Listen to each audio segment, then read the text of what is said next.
Bom, boa tarde, pessoal. Hoje a aula é ciclo do ácido cítrico, dando uma sequência à via glicolítica que nós vimos na última aula. Bom, o ciclo do ácido cítrico, a aula de hoje, a gente vai fazer da seguinte maneira.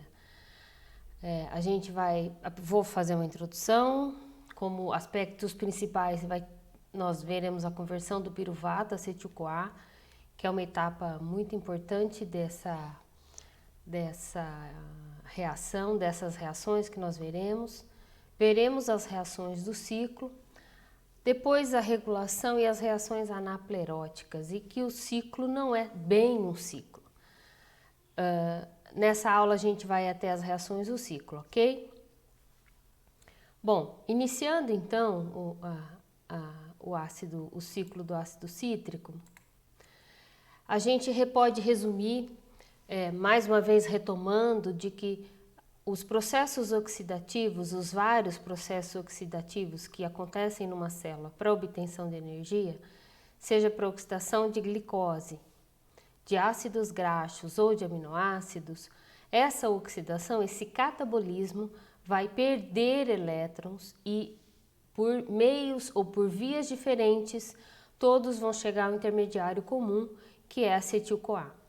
Nós já vimos a glicólise, as 10 reações da glicólise e chegamos em piruvato. Essa reação a gente começa a ver agora, é a reação do piruvato formando acetil-CoA. Isso é o que a gente chama de estágio 1 da produção de energia. Ou carboidratos, ou gorduras, ou aminoácidos, quando chegam até acetil-CoA, cumprem o primeiro estágio para a produção de energia, que é a formação desse intermediário comum das 3 vias, que é a formação de acetil-CoA. Na segunda via do estágio é que esse acetil-CoA, não importa de qual dessas fontes de energia tenha vindo, ele vai entrar no segundo estágio, que é a oxidação desse acetil-CoA, pelo um ciclo, o ciclo do ácido cítrico, ciclo do ácido tricarboxílico ou ainda ciclo de Krebs, que foi quem descobriu, as reações desse ciclo em 1930, já 90 anos atrás. Bom, esse estágio 2 é uma sequência de reações, vocês veem, é uma reação cíclica, em que vão ocorrer descarboxilações e oxidações, de maneira que esses elétrons serão recuperados por aquelas moléculas que nós já conversamos, que são as moléculas que carregam, que são capazes de receber esses elétrons, além de produção de ATP numa das etapas também. Esse é o segundo estágio, então, da oxidação, do metabolismo oxidativo. O terceiro estágio que a gente vai ver mais para frente é justamente onde esses carregadores de elétrons irão transferir esses elétrons, que nós chamamos do estágio 3, que é a transferência de elétrons e fosforilação oxidativa, porque vai acontecer a fosforilação do ATP quando esses elétrons entregarem esses elétrons na cadeia respiratória. E quem vai receber esses elétrons é o oxigênio, o receptor final de elétrons dentro do mecanismo e do metabolismo aeróbio, ok? E aí a gente começa na primeira reação do ciclo, que é justamente a reação de piruvato até acetil-CoA. Quando a gente vê que reação que acontece aqui é um slide do Lehninger e está representado em rosa justamente o CO2 que vai sair. Então a gente vê aqui que tem aqui alguns intermediários, a gente vai dizer quais são todos esses cofatores e coenzimas que participam dessa reação, são muitos, como vocês estão vendo aqui, e vai acontecer a formação do acetil-CoA, que nada mais é que o piruvato descarboxilado com a adição do acetil da coenzima A, como a gente já viu na aula anterior, o que é a coenzima A, e tem uma variação de energia livre negativa de menos 33. Essa enzima é catabolizada ou metabolizada enzimaticamente pela piruvato desidrogenase, que é um complexo enzimático, que significa que não é uma única enzima, são 3 enzimas, 3 unidades, E1, E2 e E3. E esse complexo atua de uma maneira coordenada. Bom, a coenzima A, só relembrando para vocês que a gente representa como S-CoA, mas é uma molécula bem grande. Aqui, esse S é esse grupo aqui que está nesse mercaptetilamina, nessa extremidade de mercaptetilamina, que tem um ácido pantotênico, 3-fosfoadenosina de fosfato, porque aqui tem uma ribose 3-fosfato e uma base aqui que é a adenina. Essa molécula grande, portanto, é o acetil-CoA, que está lá naquela molécula de acetato vindo do piruvato. Aqui a gente vê um detalhe de que nós vamos ver nesse complexo enzimático, que ele é formado por 3 complexos, E1, E2 e E3. O complexo E2, lá no esquema que nós vamos mostrar, está abreviado. Então, aqui é só para deixar claro o que é esse complexo E2, essa cadeia de hidrolipoil transacetilase. A gente tem aqui a enzima e tem um resíduo de lisina. Nesse resíduo de lisina tem uma terminação, que é o ácido lipóico, e esse ácido lipóico, na forma oxidada, os 2 enxofres estão ligados, portanto, sem hidrogênio, tá? Oxidados. Mas eles também podem estar na forma reduzida. Reduzido cada um desses hidrogênios, não, enxofre, desculpa.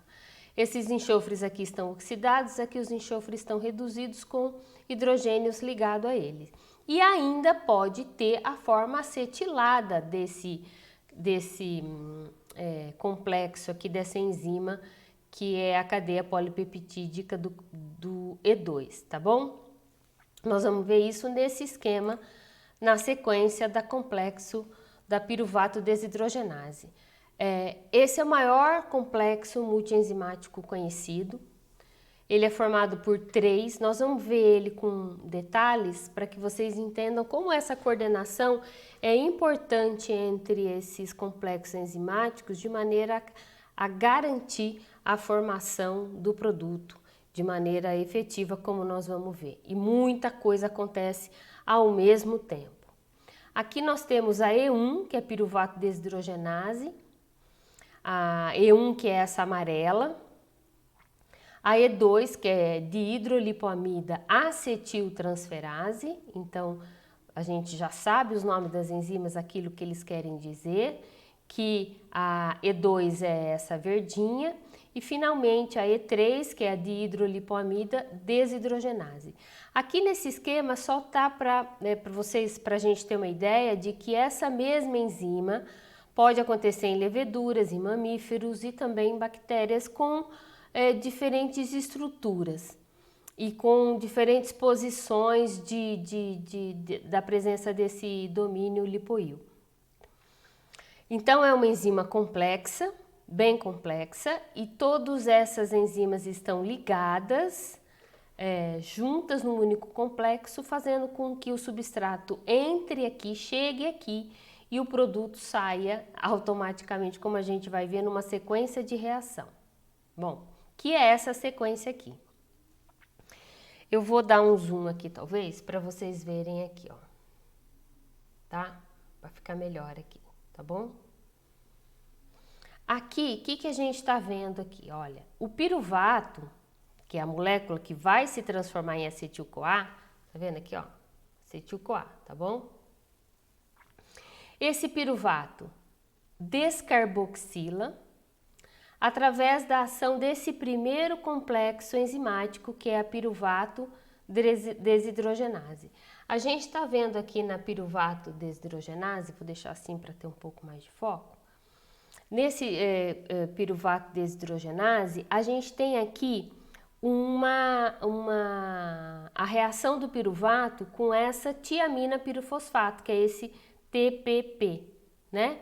Esse TPP é que se liga ao piruvato, descarboxila, então o CO2 já sai aqui, e esse TPP permanece ligado agora com hidroxietil TPP, ligado aqui.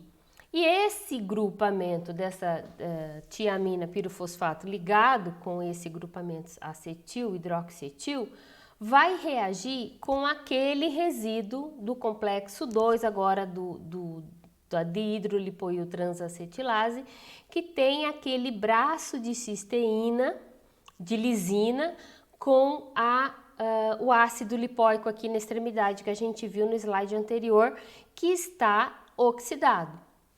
Nessa oxidação, um dos SH reduz e o outro SH se liga a esse grupamento acetil.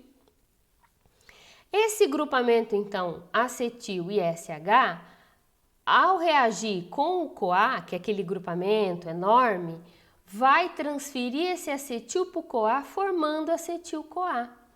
E aí, esse braço que vai se movimentando, vocês estão vendo que ele começa aqui e ele se movimenta dentro desse complexo enzimático, esse braço agora, depois de perder o acetil-CoA, de formar o acetil-CoA e perder o grupamento cetil, tem agora as duas moléculas de enxofre reduzidas, SH e SH. Bom, ele tem que estar oxidado para poder pegar novamente esse grupamento acetil, não é mesmo? Do acetil-CoA. Então, quem pega esses elétrons? O FAD, aquele que a gente já viu. O FAD aqui, ó, na quarta reação, vai oxidar esses grupamentos SH, então FAD mais passa a FAD-H2, e o FAD-H2, vocês lembram? Entrega os elétrons espontaneamente para o NAD. E o NAD, portanto, acontece a formação do NAD aqui.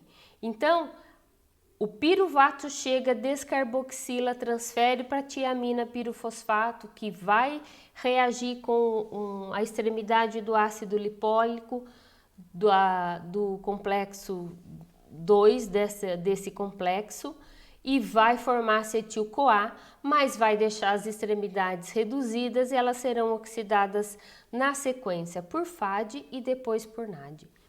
Bom, tudo isso aqui acontece ao mesmo tempo. Então, o que a gente vê aqui, ó? Que enquanto isso acontece, esses 5 intermediários todos os intermediários permanecem ligados. Então, tudo acontece ao mesmo tempo nesse complexo enzimático. E 5 cofatores participam desse mecanismo de reação.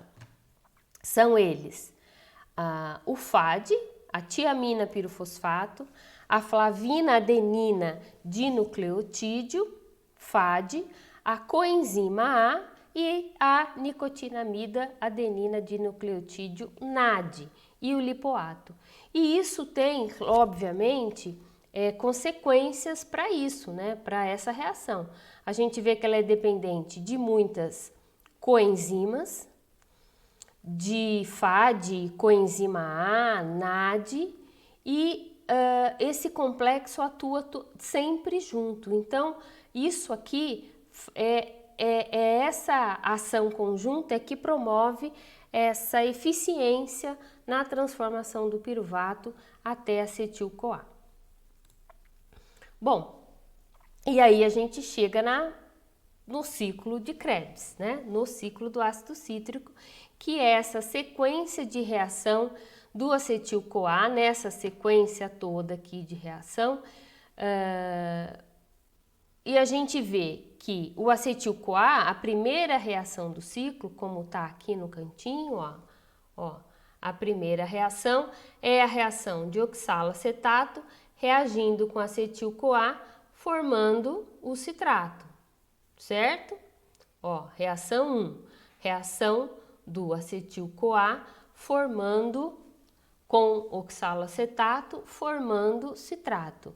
Bom, eu já falei para vocês que a adição de acetil-CoA é uma estratégia metabólica, porque acetil-CoA, perda do acetil-CoA promove, é fácil, né? Porque o acetil-CoA é um bom leaving group.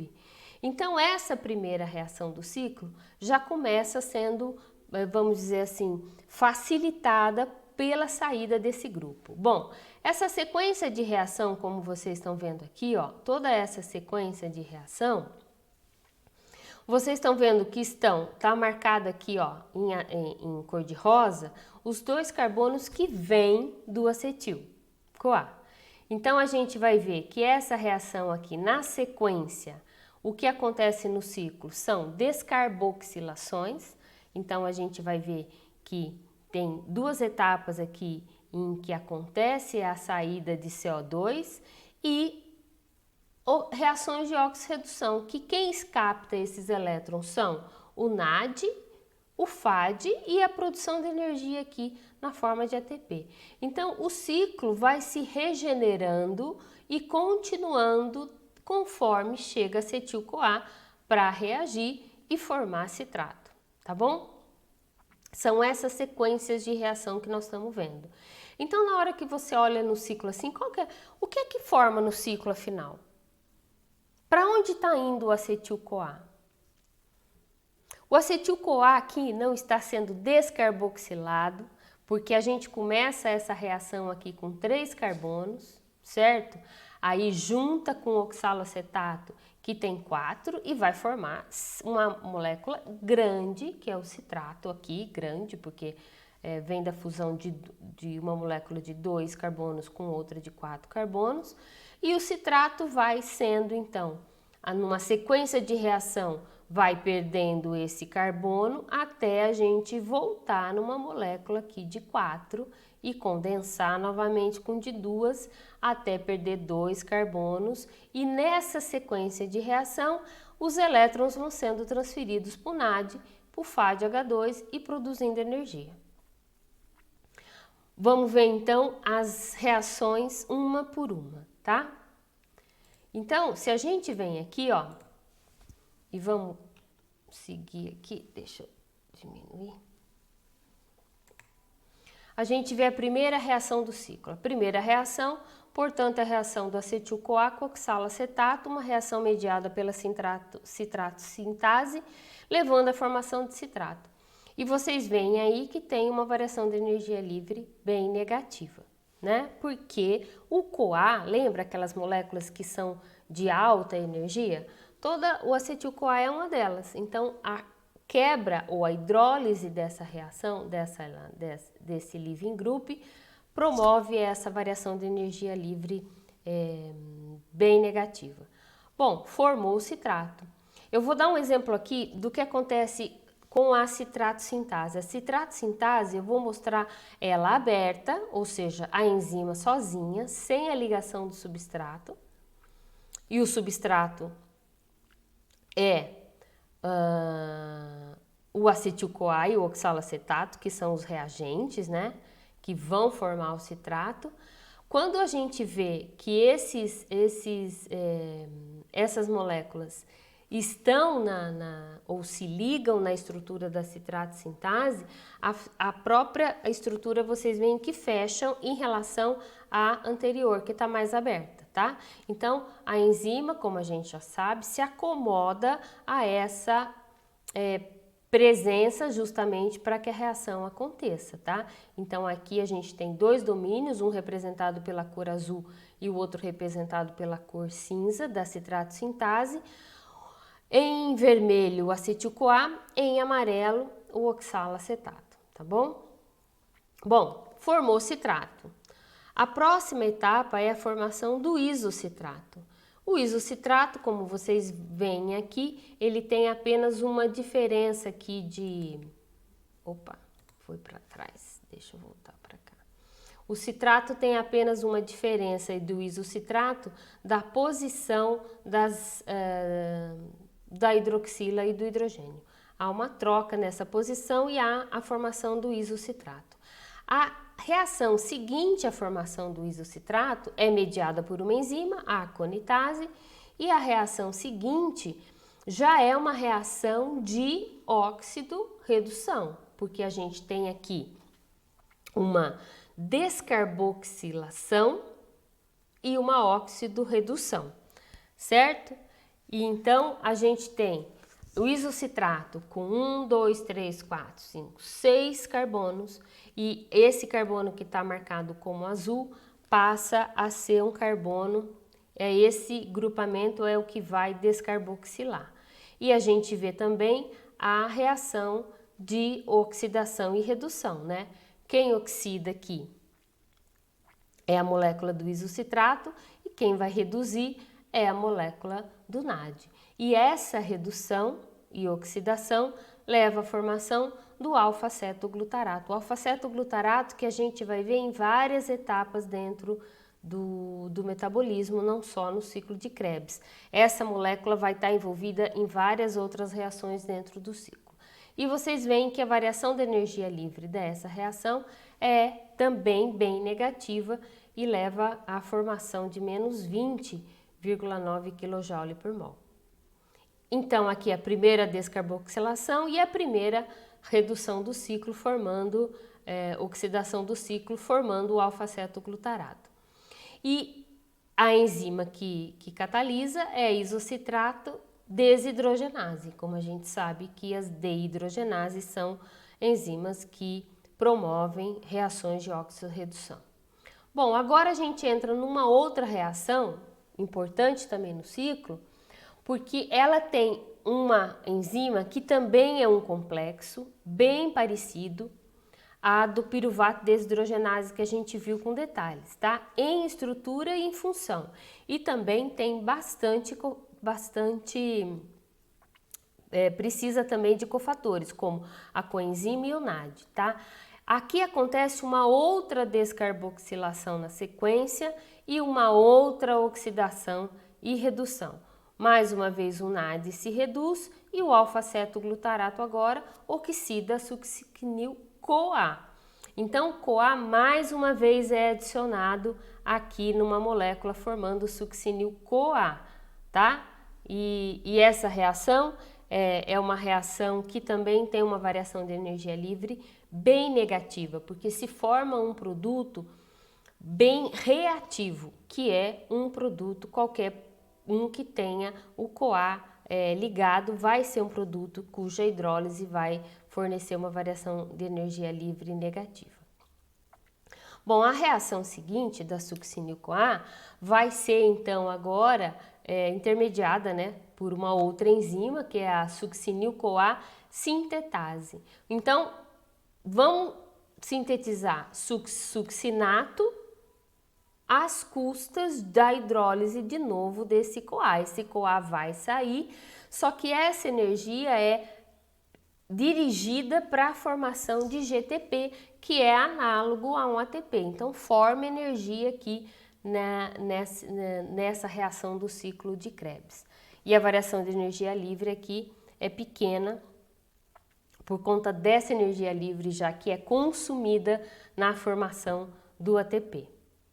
Bom, formou succinato, o succinato agora sofre uma outra reação de oxidação e redução, reduz o FAD para FADH2, oxida o succinato a fumarato, uma reação que está no equilíbrio e a enzima dessa reação é a succinato desidrogenase. Bom, formou o fumarato, são 4 carbonos, agora nós já estamos com 4 carbonos, então aqueles 2 carbonos que foram incorporados à molécula no início do ciclo, a oxalacetato, já foram perdidos, ok? Então agora a gente tem succinato, fumarato, e o fumarato passa agora numa reação aqui de hidrólise, na verdade, adição de água, passa a malato. Então, tem uma dupla ligação, adiciona a água aqui e ele passou a malato, ok? Bom, nós já estamos quase acabando o ciclo de Krebs, né? Essa sequência de reação. A última reação do ciclo, justamente, é a formação de oxalacetato, que é a primeira reação do ciclo, oxalacetato fundindo com acetil-CoA. Bom, o malato vai sofrer aqui uma oxidação, né? pela malato desidrogenase, que é a enzima dessa reação, e tem a redução agora às custas da redução do NAD. Então, formou mais um NAD aqui. E aí forma o oxalacetato. O oxalacetato, ele é continuamente removido, como está escrito aí. Porque ele é a primeira reação do ciclo, como a gente viu. Então, apesar dessa energia, variação de energia livre aí positiva, a demanda por ele, né? Ele está sempre sendo consumido na primeira reação do ciclo, que é uma reação extremamente exergônica. Então, isso, mesmo ele ele está, portanto, em concentrações muito baixas na célula, tá? Aí, ó, menor que 10 a menos 6 molar. Mas essa reação sempre vai no sentido de consumir o oxalacetato, porque a primeira reação do ciclo é a que vai levar à formação de citrato. Bom, se a gente então for ver agora um resumo, né, do que aconteceu no ciclo, a gente, diferentemente de quando a gente estava na glicólise, a gente sai de glicose e vai para piruvato. E agora? Piruvato vai para quê? Ele entra no ciclo, primeiro se transformando acetil-CoA entra no ciclo, e o ciclo é um ciclo. Então, acetil-CoA vai reagindo, formando nas reações do ciclo até voltar de novo o oxalacetato e se fundir com uma nova molécula de acetil-CoA, formando citrato e, enfim, segue o ciclo aí infinitamente para a produção de energia. Que produção de energia? Então, o que é que forma no ciclo? O que a gente vê quando a gente olha essa sequência do ciclo? A gente vê aqui que o acetil-CoA, quando se funde com o oxalacetato e nessa sequência de reação, a gente vai tendo reações de descarboxilação e consequente formação de NADH, não é mesmo? Então, essa reação de descarboxilação e consequente e várias reações que vão captando esses elétrons vão mostrando para a gente a função do ciclo. Ou seja, a energia no ciclo, a energia de oxidação no ciclo de Krebs, ela é eficientemente conservada, não é? Vocês não conseguem perceber que qual é a função do ciclo, então? Descarboxilar essas moléculas e nessa descarboxilação e oxidação contínua do ciclo, captar esses elétrons na forma desse poder redutor. É essa a função do ciclo. Então, a gente vai ver que o ciclo não é exatamente um ciclo, mas a gente entende ele como um ciclo dessa maneira. Quando a gente falou que a glicose se oxida, qual é o produto final da oxidação da glicose? Não é CO2? E é CO2 que a gente vê se formando no ciclo, não é mesmo? Porque a gente sabe que glicose, quando chega em piruvato, uma glicose dá origem a 2 piruvatos.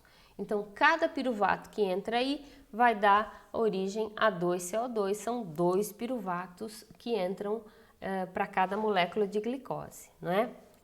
Bom, se a gente então for somar as energias, a estequiometria da redução do ATP na oxidação aeróbia da glicose via glicólise, piruvato desidrogenase, ciclo do ácido cítrico e já adiantando para vocês a fosforilação oxidativa, a gente vai ver aqui, ó, etapa por etapa, como a gente já viu, lembra que a fosforilação consome um ATP, a frutose consome um ADP e gliceraldeído indo para bisfosfoglicerato produz 2 NAD, lembra da produção de 2 NAD lá da via glicolítica? Que vai dar 3 ou 5, depois a gente vai ver o que significa esse 3 ou 5 quando a gente for ver a energia envolvida, a formação de ATPs envolvida na cadeia transportadora de elétrons. E somar os 2 ATPs da outra reação da bifosfo até chegar em piruvato, a gente estava até aqui, não é? de energia formada na via glicolítica. Aí a gente segue 2 piruvatos dando 2 acetil-CoA, 2 NADH. A produção é de 2 NAD, o que significa 5 ATPs, a gente vai entender por que isso. E se a gente for somando as energias produzidas em cada uma das etapas, a gente vai ter um total para cada molécula de glicose de 30 a 32 ATPs, dependendo dessa etapa aqui do NAD, tá? Depois a gente vai entender por que tem essa diferença. Então vocês veem aqui que vocês lembram quanto era a energia que vinha da oxidação da glicólise? Depois, quanto era a energia se você, ao invés da glicose vir até a oxidação total, parasse na fermentação, ou seja, parasse em lactato ou parasse em etanol? Qual era a produção líquida de energia? E agora vocês estão tendo aqui a noção completa da produção de energia na via total, que é de 30 a 32 ATPs, ou seja, muito mais energético a gente oxidar completamente a glicose até CO2 e água. Aqui embaixo, ó, esse número é calculado considerando 2,5 ATP por NAD e 1,5 ATP por FAD, tá? A gente vai ver depois na cadeia transportadora de elétrons por que um é 2,5 e por que o outro é 1,5, tá? Por que dessa diferença? É fácil a gente entender isso depois, mas é importante vocês entenderem agora a grande diferença que existe entre oxidar completamente a glicose ou fermentar, como a gente viu na aula passada, ok? Bom, aí a gente vai ver o seguinte, o acetil-CoA, o ciclo do ácido cítrico, nem sempre ele é somente catabólico, porque a gente viu agora reações de oxidação, reação de captar elétrons para serem transferidos para a cadeia transportadora de elétrons da fosforilação oxidativa, mas nem sempre o ciclo ele é só catabólico, tá? Vamos ver por quê.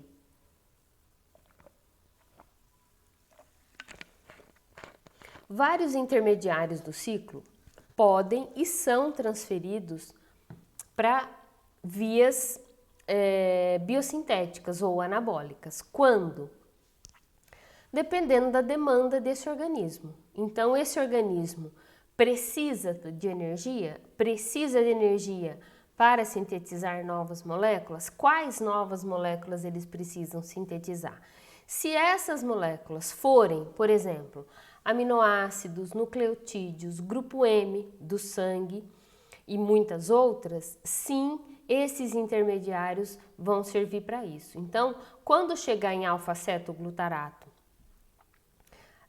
ele vai ser desviado ou pode ser desviado para a síntese dessas biomoléculas, assim como o succinil-CoA também pode ser desviado para essa molécula. E esse aqui pode vir diretamente de fosfenolpiruvato ou piruvato, que transforma em oxalacetato diretamente e vem uma via de malato, fumarato, succinato, succinil-CoA e esse aqui leva também à formação. Então, nem sempre o ciclo vai funcionar só para produção de energia.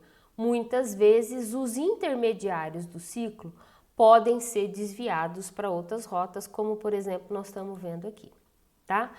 Porque, como eu falei, nem sempre o ciclo de Krebs é um ciclo. Então a gente está vendo aqui em vermelho reações de oxidação, em azul reação de redução ou de síntese. Então, o que a gente viu aqui? O carboidrato passa piruvato, piruvato acetil-CoA, como a gente viu, mas o acetil-CoA também pode vir da oxidação de ácidos graxos, ele funde com oxalacetato, entra no ciclo.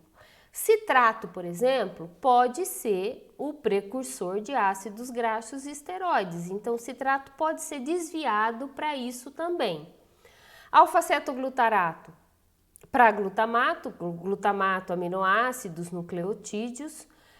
Succinil-CoA pode levar à formação de porfirinas do sangue, né? São aquelas moléculas que fazem parte da série vermelha. E aqui, já no metabolismo oxidativo, ácidos graxos com número ímpar, lembra que eles chegam em propionil-CoA? A gente vai ver isso, na verdade, os ímpares. Propionil-CoA pode fornecer, então, aí também um intermediário do ciclo, né? Succinil-CoA. Alguns aminoácidos também podem fornecer succinil-CoA para entrar na via. E succinato, fumarato, alguns aminoácidos também podem alimentar o ciclo através da formação de fumarato, e o oxalacetato aqui, que pode vir a formar carboidratos, a participar da neoglicogênese, ou nessa reação de que tem um equilíbrio entre oxalacetato e aspartato, levar à formação de aminoácido, ureia, nucleotídeos pirimidínicos. E, portanto, tudo isso a gente quer ver quando está interessado em ver o ciclo como um ciclo, porque, na verdade, eles têm reações sequenciais, onde o produto de uma reação é o substrato da seguinte, mas isso não quer dizer que esses produtos ou esses substratos também não sejam utilizados em outras rotas metabólicas, e a gente vai ver que esse aqui, por exemplo, são alguns exemplos dessas rotas que demandam esses intermediários do ciclo. E óbvio que essa demanda desses intermediários do ciclo vão impactar a própria atividade do ciclo e a regulação desse ciclo, ok?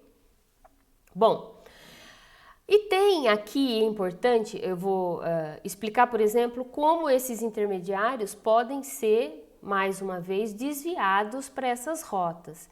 E em vermelho está anotado aqui as reações anapleróticas. Reações anapleróticas, a gente conhece sim, são aquelas reações em que são formados os intermediários do ciclo. Então, uma reação anaplerótica é quando o piruvato se forma, vem direto, sem passar pelo acetil-CoA, entrando e formando aqui. Ele vem numa reação da piruvato carboxilase diretamente ao oxalacetato. Oxalacetato para justamente fornecer esse intermediário do ciclo. Também pode ser formado a partir de fosfenolpiruvato, vem até o oxalacetato, ou ainda, dependendo da enzima, pode vir por duas rotas separadas. Alguns organismos não têm essa PEP-carboxinase, tem a PEP-carboxilase e, portanto, o fosfenolpiruvato, que é um produto lá da glicólise, pode também alimentar o ciclo através da formação de oxalacetato. Isso é o que a gente chama de reações anapleróticas. Essas reações anapleróticas acontecem no fígado e no rim, então tem essa enzima, então no fígado e no rim o piruvato pode passar ou passa diretamente ao oxalacetato, portanto vai fornecer a substrato para o ciclo aí, ou ainda fosfenolpiruvato através da outra enzima carboxinase, que está no coração e no músculo esquelético, também forma oxalacetato. Em plantas superiores, leveduras e bactérias, a reação já acontece por outra enzima, de outra maneira, mas a reação acontece também, a função é formar esses intermediários do ciclo. E essa reação aqui, que é a enzima málica, que está grandemente distribuída em eucariotos e procariotos, é que transforma o piruvato diretamente a malato. Também um intermediário do ciclo, ok? Bom, aí só esse é um detalhe importante que a gente tem que dizer. Quando a gente fala de glicólise, a gente está falando de reações que estão acontecendo no citoplasma. Quando a gente fala de ciclo do ácido cítrico, a gente está falando de reações que acontecem dentro da mitocôndria. Então, se o piruvato foi formado no citoplasma e agora, para continuar a reação, ele precisa estar dentro da mitocôndria, é importante que tenha um transporte do piruvato para dentro da mitocôndria. A gente sabe que a mitocôndria tem duas membranas. A primeira não é seletiva, então ali entra várias coisas que podem, várias moléculas que passam até essa membrana interna. Mas na membrana interna, essa sim seleciona as moléculas que podem entrar ali. Então, o piruvato é uma delas, então ele passa não livremente, não há gasto energético para que ele seja transportado, mas tem que passar através de uma piruvato translocase, que é esse transportador de piruvato. Então, o piruvato formado no citossol vai entrar na mitocôndria através desse transportador. E esse transportador aqui vão ter as reações que vão acontecer aqui e precisa, por exemplo, de piruvato lá fora, né? Para por exemplo, a gliconeogênese, né? Que formação novamente de glicose. Então, essas moléculas têm que estar ora fora, ora dentro. Mas quando é que vai estar fora, quando é que vai estar dentro? Depende da demanda do organismo, depende se ele está no metabolismo oxidativo de produção de energia ou no metabolismo redutivo de síntese de novas moléculas. Esses compartimentos celulares têm que controlar a entrada e saída de diversas moléculas, o piruvato é uma delas. E aí o piruvato, uma vez aqui dentro, nós vimos aí que ele pode, né, na reação aí anaplerótica, passar oxalacetato diretamente. Oxalacetato, a fosfenolpiruvato carboxinase aqui, ó, a PEPCK, transforma o oxalacetato em fosfenolpiruvato, lembra aquele intermediário da glicose, e tem um transportador de fosfenolpiruvato, portanto, fosfenolpiruvato volta para o citoplasma. Ou para fazer agora parte do ciclo da via glicolítica e ser transformado em piruvato novamente. Bom, isso aqui é para a entrada de piruvato na mitocôndria. Mas também é preciso transportar oxalacetato. Oxalacetato é um desses intermediários que eu falei para vocês lembram? Que ele é a primeira reação do ciclo, mas ele também é precursor lá da neoglicogênese, então ele também precisa estar dentro do ciclo da mitocôndria para as reações do ciclo. Mas ele também, dependendo da demanda do organismo, precisa ser transportado para fora, para o citoplasma, para entrar na rota de síntese de açúcares, por exemplo. E o transporte de oxalacetato é feito através de uma lançadeira, um shuttle, né? Alguns livros traduzem como lançadeira, é como um transportador. Um shuttle é como um transportador, né? Você pega um shuttle para o aeroporto, é a van que vai até o aeroporto. Então vamos lá. Aqui a gente tem o malato. Então, numa reação de óxido-redução aqui, ó, da malato desidrogenase, que está no citoplasma, passa a oxalacetato. Então, esse oxalacetato agora pode ir para as rotas de síntese ou oxalacetato está aqui fora e precisa ser transportado aqui para dentro. Uma aminotransferase transforma ele em aspartato, porque a aspartato tem transportador de aspartato. Então, o aspartato entra. Aspartato entrando, uma outra aminotransferase reage ou catalisa a transformação em oxalacetato, portanto, o oxalacetato está dentro da mitocôndria agora. Se precisar sair, uma malato desidrogenase, dessa vez mitocondrial, catalisa a reação de formação do malato e ele sai na forma de malato. É como se ele sai fantasiado, aqui ele tira a capinha da fantasia e aparece magicamente novamente no citoplasma. Então esse é um sistema de transporte de oxalacetato. Nós vamos ver esse sistema de transporte em outras situações dentro do metabolismo.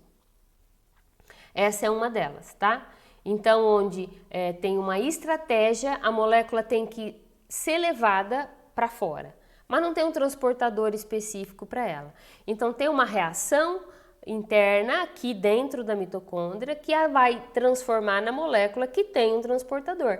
Isso para o oxalacetato e o malato é simples porque apenas uma enzima é capaz de passar o oxalacetato a malato, porque é apenas uma redução, uma reação de oxirredução que é aí mediada também pelo NAD, tá? Consome energia que produz energia lá, tá certo? Então é essa maneira que se transporta oxalacetato. Acetil-CoA também é importante a gente imaginar. Acetil-CoA não está sendo formado dentro da mitocôndria, mas precisa de acetil-CoA no citoplasma, por exemplo, para a síntese de ácidos graxos. Aqui oxida o ácido graxo, mas lá vai formar ácido graxo. Então, o acetil-CoA também precisa ser transportado. E nesse caso aqui, ele precisa sair, e ele sai na forma de citrato. Olha aqui, que enganação.